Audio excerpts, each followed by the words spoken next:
As mensagens do inconsciente impõem ao homem uma pesada obrigação. Carl Gustav Jung. A Psicologia do Inconsciente é um dos livros fundamentais de Jung.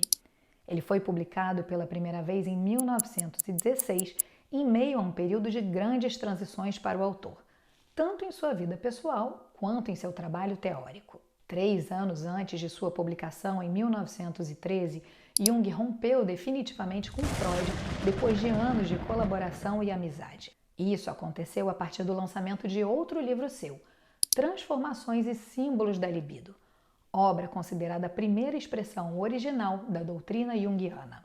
Após o rompimento com Freud, Jung passou por um intenso processo de autoexploração que ele documentaria parcialmente em obras posteriores.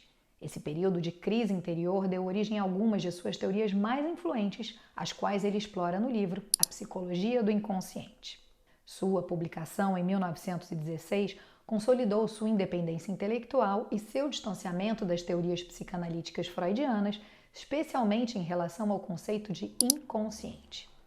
Aliás, uma das passagens mais interessantes do livro, na minha opinião, é justamente quando ele diz que a psicologia do indivíduo corresponde à psicologia do coletivo. Cada indivíduo faz o que o coletivo faz e, enquanto o indivíduo fizer, o coletivo também o fará. Em outras palavras, a gente só pode mudar a atitude psicológica do coletivo se a nossa atitude como indivíduo mudar. O que significaria dizer que os grandes problemas da humanidade nunca foram nem nunca serão resolvidos por leis gerais, mas sempre e apenas por uma mudança de atitude em cada um de nós. A Psicologia do Inconsciente foi reformulado pelo autor diversas vezes e é particularmente considerado um conteúdo de linguagem simples e quase desprovida de detalhes técnicos, diferente de outros livros de Jung que são mais robustos e precisam de mais concentração na leitura.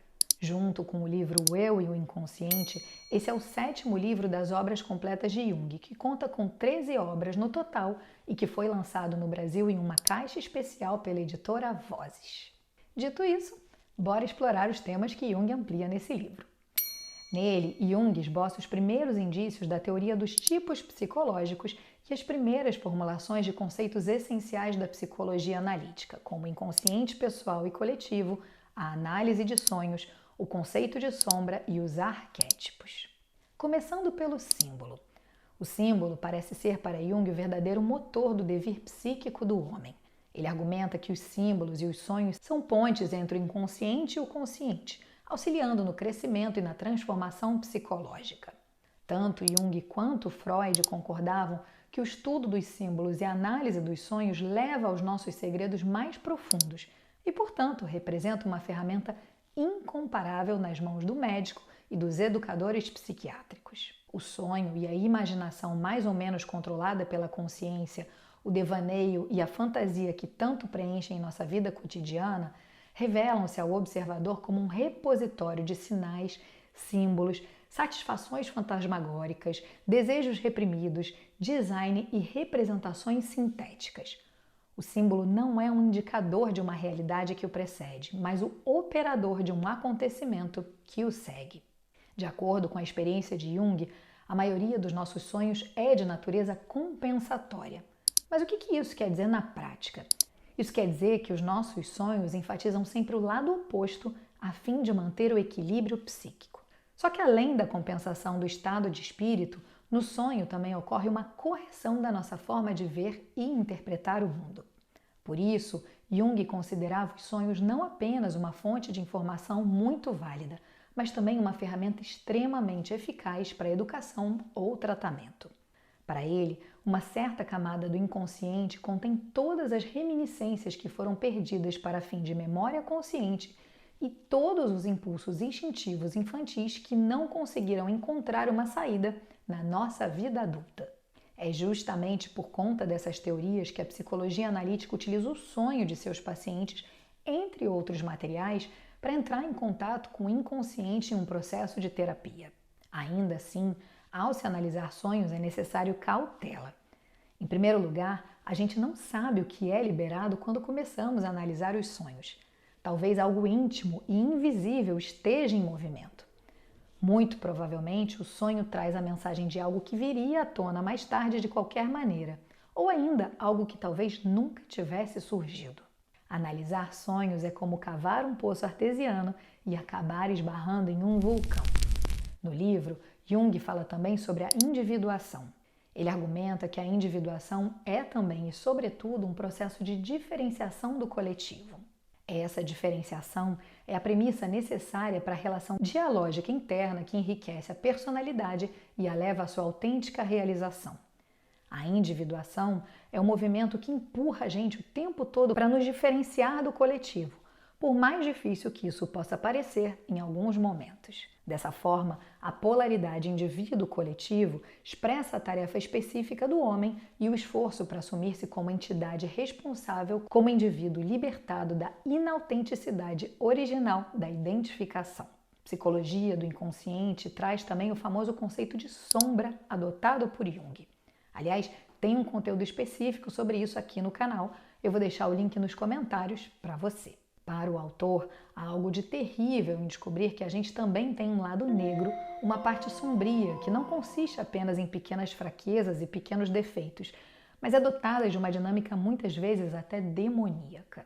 Nas palavras dele, é como se nosso corpo fosse uma besta com alma bestial, ou seja, um sistema vivo que obedece incondicionalmente ao instinto. Estabelecer uma unidade com essa sombra significa dizer sim ao instinto e, portanto, dizer sim também a essa dinâmica monstruosa que nos ameaça. No livro, Jung também começa a conceituar introversão e extroversão, temas que ele vai explorar mais profundamente no livro Tipos Psicológicos.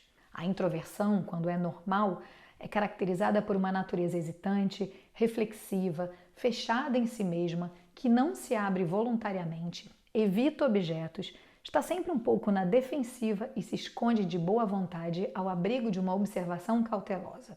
Já a extroversão, quando normal, é sustentada por um temperamento aberto, pronto e bem disposto, que encontra facilmente a chave em todas as situações, estabelece relacionamentos rapidamente e muitas vezes se aventura confiante e descuidado em situações desconhecidas sem pensar duas vezes. Psicologia do inconsciente, assim como outros livros do Jung, é fundamental não apenas para quem estuda a prática da psicologia analítica, mas também para quem tem interesse pelo autoconhecimento. Ainda assim, nas últimas páginas do livro, Jung diz que pretende exclusivamente fornecer uma orientação geral, sem necessidade de pensar numa descrição detalhada de todas as ramificações e implicações científicas, filosóficas e religiosas que seu conhecimento acarreta. Ele diz que nem tudo que escreve vem do cérebro, que algo também vem do coração. Mas quando movidos pela necessidade de ajudar e curar, procuramos o caminho. Somos obrigados a falar de coisas que ainda não sabemos realmente. Se você curtiu esse conteúdo, eu te convido a se inscrever no meu canal e a compartilhar esse vídeo com alguém que também pode se interessar sobre o tema. Na descrição você pode saber mais sobre quem eu sou e como o meu trabalho pode te ajudar a ter mais consciência de quem você é, para que possa curtir a segunda metade da sua vida com mais leveza.